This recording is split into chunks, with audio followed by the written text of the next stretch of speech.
Let's dive into it, right? Hercules versus Achilles. I mean, talk about a legendary rivalry. We all think we know these guys, the ultimate heroes. Right. But what if I told you there's this whole other level to their story? It's not just about the muscles and the monsters. Yeah, it's interesting how these myths, they've been around for centuries, but they still have this power to, like, surprise us. Totally. And this source you shared, Hercules versus Achilles, the untold struggle behind glory and redemption. It really gets into that. We're going beyond just who would win in a fight. Absolutely. We're talking about inner turmoil, the human element. Like, we all know about Hercules' 12 labors. Right. But this source, it argues that they weren't just these heroic feats, Yeah. There's this deeper motivation. Yeah, it frames them almost as acts of self-punishment. I mean, imagine carrying the weight of accidentally killing your own family. That kind of torment, even a demigod can't just shrug that off. No kidding. Talk about pressure. And we think we've got it bad. This is a guy who can hold up the sky, but it's his own past that's weighing him down. Right, and I think that's what makes these myths resonate even today, because they tap into these universal experiences, right? Guilt, purpose, the feeling of like, are we actually in control of our choices? Are we choosing our path, or are we like just playing out some pre-written script? Exactly, and this source really grapples with that question, especially when it comes to Achilles. Okay, yeah, let's talk about Achilles. Yeah. We always focus on his hunger for glory, but this source, it digs into the why. It's not just about being the best. Yeah. It's deeper than that. It's about cheating death. Yeah. The source points out this irony. Achilles, dipped in the river Styx, almost immortal. Right. Except for that one tiny spot. So it's like, even with all that power, death is the one thing he can't conquer. So what's he do? He chases eternal fame, right? A legacy that lives on forever. So it's like he's saying, if I'm remembered forever, did I really die? A little extreme, but I get it. Of course. And tons of cultures wrestle with that idea. Like, how do we live on after we're gone? But what's interesting is the price Achilles pays.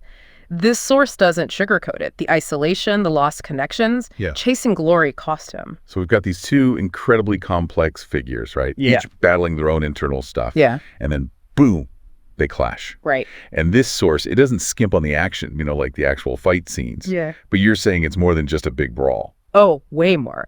What I find fascinating is how the source uses their fighting styles to kind of show us their inner worlds, Yeah. Every move they make, it's like it's telling us something. Okay, yeah. Break it down for me. Okay, so you've got Hercules, right? Like the embodiment of pure strength, He's all about confronting things head on, brute force. Yeah, just smash your way through it. Classic Hercules. Exactly, like he did with the Nemean lion or the Hydra, just overpower it. But then you have Achilles. Okay. This source really emphasizes his speed, agility, how he's like weaving through the battle strategic, almost like he's trying to outsmart fate, not just overpower it. Oh, interesting. So it's like their fighting styles are metaphors for how they approach life itself. Exactly. Hercules, the blunt instrument. Achilles, the calculated maneuver. Okay, so who wins? I mean, does the source tell us who comes out on top? Well, the source describes this really pivotal moment where Hercules actually gets the upper hand. He could totally finish Achilles off right there. But instead of striking him down, he smashes his club into the ground right at Achilles' feet. Wait, what? Why do that? That doesn't sound like the Hercules we thought we knew. Right, and that's the point. It's like a challenge, but also a warning. The source suggests that at this point, Hercules isn't fighting for glory anymore. He's exhausted. He's looking for peace. Wow, okay. And maybe, just maybe, he sees himself in Achilles, like another pawn in this game the gods are playing, stuck in this cycle of violence. So instead of ending it, he's trying to wake Achilles up. Exactly. He's saying, there's another way. Whoa. It's a powerful moment, because it shows how much Hercules has changed, the compassion, the empathy he's developed, even for someone he's fighting against. It adds a whole other dimension to what it means to be a hero. Absolutely. It's not just about, who can lift the heaviest thing anymore. It's about recognizing the struggle, the humanity, even in your enemies. Okay, but this is Greek mythology, right? We can't forget about the meddling gods. What are they up to in all of this? Okay, so you've got Hercules showing compassion, right? He's looking for peace in the middle of this huge battle.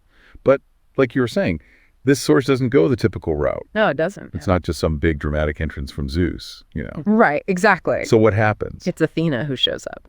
Yeah, the goddess of wisdom.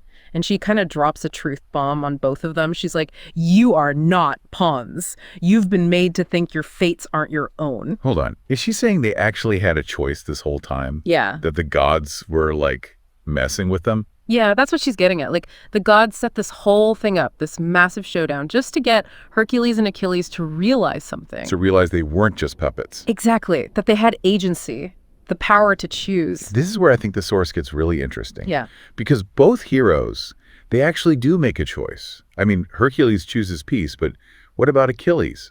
This guy's entire life has been about chasing glory. What does he choose? Chooses life. Life. Yeah, like real life.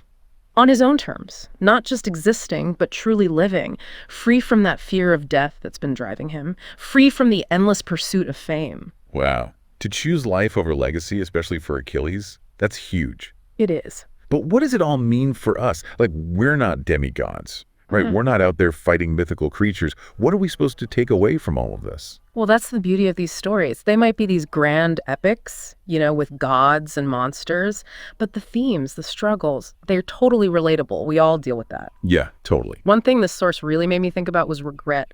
Even these legendary heroes, they carry it with them. Regret. Seriously. What could they possibly regret? Well, Hercules, as strong as he is, he regrets the pain he caused, in those moments when he lost control, the destruction he left behind.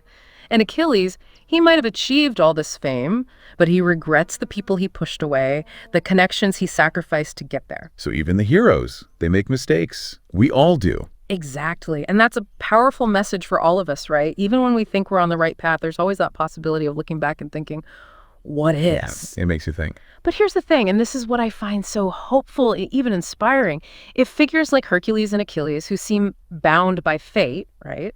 If they can make choices that defy what's expected, if they can carve their own paths, well, then maybe we can too. Maybe true heroism isn't about being superhuman, It's about recognizing that we have the power to choose, even when it's hard, even when it means defying expectations, our own, and maybe even what feels like destiny. Absolutely. Wow, this deep dive has given us a lot to think about. So until next time, remember, you are not a pawn. You have the power to choose your story.